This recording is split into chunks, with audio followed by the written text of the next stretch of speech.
Muy buenas, muy buenas, ¿cómo están, estimados estudiantes? Bueno, el día de hoy vamos a desarrollar el tema de la comunicación de este primer tema del área de comunicación. Como si bien es cierto, recordemos los temas que hemos desarrollado en el primer grado, ¿sí? Es toda una recapitulación con la diferencia de que ahora vamos a complementar nuestra información brindándoles mucha más información referente al tema y profundizando, ¿cierto?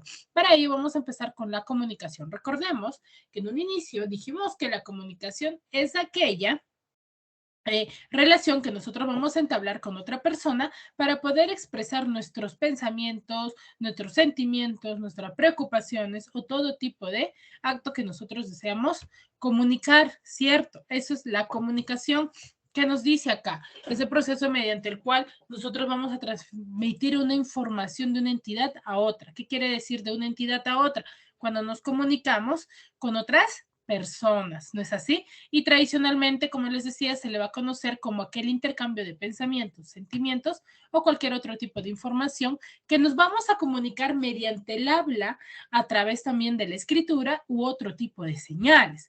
Entonces, ¿qué quiere decir ello? Que ahorita vamos a ver los tipos de comunicación que nosotros entablamos según el medio, según el tipo de receptor, según el tipo de emisor, según el tipo de mensaje, vamos a conocer varios tipos de comunicación y vamos a aprender a identificar qué tipo de comunicación nosotros estamos entablando según dónde lo realicemos. Para ello, empecemos según el tipo, por ejemplo, según el código. Por el código tenemos dos tipos, que son la lingüística y la no lingüística. Como su mismo nombre dice, la lingüística es también conocida como la comunicación verbal, que se va a utilizar un código. ¿Qué quiere decir un código? Una lengua.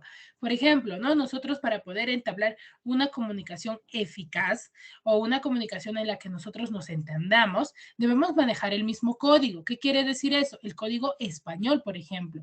Por ejemplo, si yo tengo a un alumno que me habla quechua, pero yo solamente me hablo español o la comunicación que yo les estoy brindando es a través de la lengua española, el alumno o el estudiante que me hable quechua no me va a entender nada, ¿cierto? Entonces, por el código debe ser una misma comunicación lingüística, pero con un mismo código. Ahí tenemos, por ejemplo, dos tipos que la lengua puede ser estar escrita o también puede ser oral. ¿Qué quiere decir oral? Cuando nosotros nos comunicamos hablando y escrita a través de un libro, a través de una carta, de un mensaje. Entonces no necesitamos hablar nada más para poder comunicarnos. Pero los dos tipos de comunicación que se da en la lingüística es la oral y la escrita, mientras que en la no lingüística, también conocida no verbal, se va a utilizar códigos de cualquier conjunto de signos. ¿Qué quiere decir eso? Cuando nosotros manifestamos nuestras actitudes a través de gestos, señales, iconos, banderines. ¿Qué quiere decir ello? Por ejemplo, ¿no? Si a mí me incomoda algo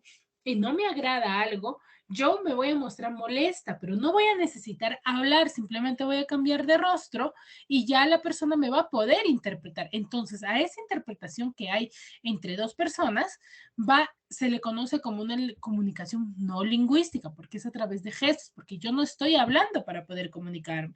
O también, por ejemplo, los colores del semáforo. El semáforo no hay un video o no hay alguien que esté hablando o indicando para qué sirve cada color. Simplemente nos lo colocan el semáforo y nosotros, por ende, ya sabemos qué es lo que significa, si es para seguir, si es para cruzar, si es para parar o no, ¿cierto? Entonces, a ese tipo de comunicación se le conoce como no lingüística o no verbal. También tenemos por la relación entre el emisor y el receptor. Como su mismo nombre dice, por ejemplo, nos dice, hay dos tipos, intrapersonal y interpersonal. ¿Qué querrá decir intrapersonal? Como ustedes pueden ver en esta pequeña imagen que yo les muestro, ahí se saca el rostro y se está viendo a sí mismo, ¿no es así? Entonces, disculpen. Entonces, a eso hace referencia cuando nosotros nos decimos que la comunicación por la relación entre emisor y receptor va a ser intrapersonal. Intrapersonal cuando nosotros mismos nos comuniquemos o cuando hay un monólogo o una reflexión. Muchas veces sé que les ha sucedido que quizás estamos solos y nos comunicamos o empezamos a hablar solos, ¿no es así? A nosotros mismos. Entonces, ese tipo de comunicación que nosotros tenemos, nos convertimos tanto en emisor y receptor, porque a la vez nos preguntamos y nos respondemos. Se lo conoce como la comunicación intrapersonal. Mientras que la interpersonal es todo lo contrario. Ahí sí va a haber receptores, va a haber un grupo de personas, como ven en la imagen, en la que van a tener una también respuesta, pero ya con más de 2 o 3 personas, donde va a existir tanto emisor como receptor, pero de distintas personas. Por ejemplo, se puede dar en un diálogo en la calle, una conversación entre familiares o quizás también una lectura de un periódico. ¿Cierto? Ahora, según el espacio, también tenemos 2 tipos, directa e indirecta. ¿Qué quiere decir directa? Que es próxima. Cuando el emisor y receptor van a tener una proximidad física, se van a encontrar en un mismo ambiente.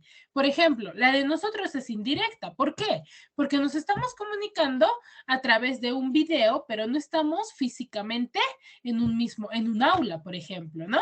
Por ejemplo, si tuviésemos una clase de literatura y estamos en un salón de clase, nuestra comunicación según el espacio, eso tengan en cuenta, según el espacio va a ser directa. ¿Por qué? Porque tanto ustedes como mi persona vamos a estar en un mismo ambiente. A eso se refiere. Y la indirecta, como les digo, es a distancia, cuando nosotros nos comunicamos a través, por ejemplo, de este medio, a través del video, de la plataforma, de la institución o también a través de la conversación telefónica que tenemos. ¿Sí? Cierto, es cuando no hay una proximidad física, tanto el emisor y receptor están separados, ¿sí, chicos? Y luego tenemos según la dirección del mensaje, según cómo a nosotros nos llega el mensaje. Vamos a tener también 2 tipos, que es unidireccional y bidireccional. Unidireccional es cuando el emisor va a enviar el mensaje al receptor, pero este último, o sea, ¿qué quiere decir? El receptor no va a contestar, no va a ser un agente pasivo, no vamos a obtener respuesta concreta. ¿Qué quiere decir? A nuestras dudas.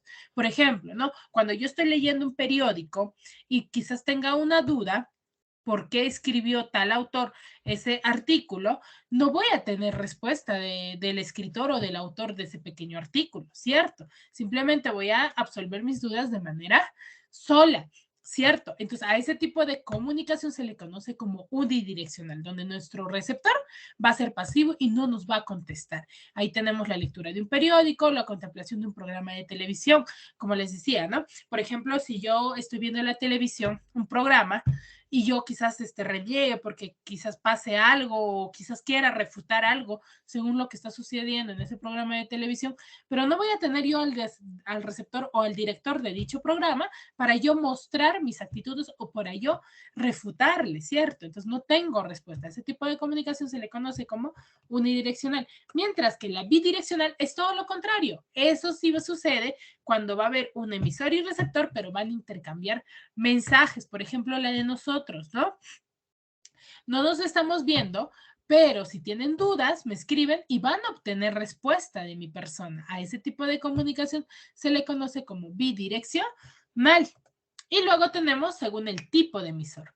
Ahí vamos a tener según el tipo de emisor, tenemos de difusión, cuando solamente va a haber un emisor o un moderador o alguien también conocido quien va a dirigir el mensaje para un grupo de personas y siempre va a haber una persona a la cual se está dirigiendo. Mientras que cuando decimos de medios o masas, es por ejemplo, un claro ejemplo son las plataformas digitales, el YouTube, el TikTok, el Facebook, el Gmail, por ejemplo, ¿no? Los periódicos, donde van a llegar a una gran cantidad de personas, mientras que de difusión solamente llega un grupo de personas específico o una sola persona, mientras que de medios o de masas ya llega un grupo grande constituido de personas. Por ejemplo, un video, ¿no? Que esté en tendencia en YouTube, lo va a ver una gran cantidad de personas, quizás del extranjero, quizás del Perú, de distintas localidades, pero ya es un grupo mayor, es un grupo de masas, ya es un grupo de masas, un grupo de personas de gran cantidad o de gran algarabía, ¿cierto?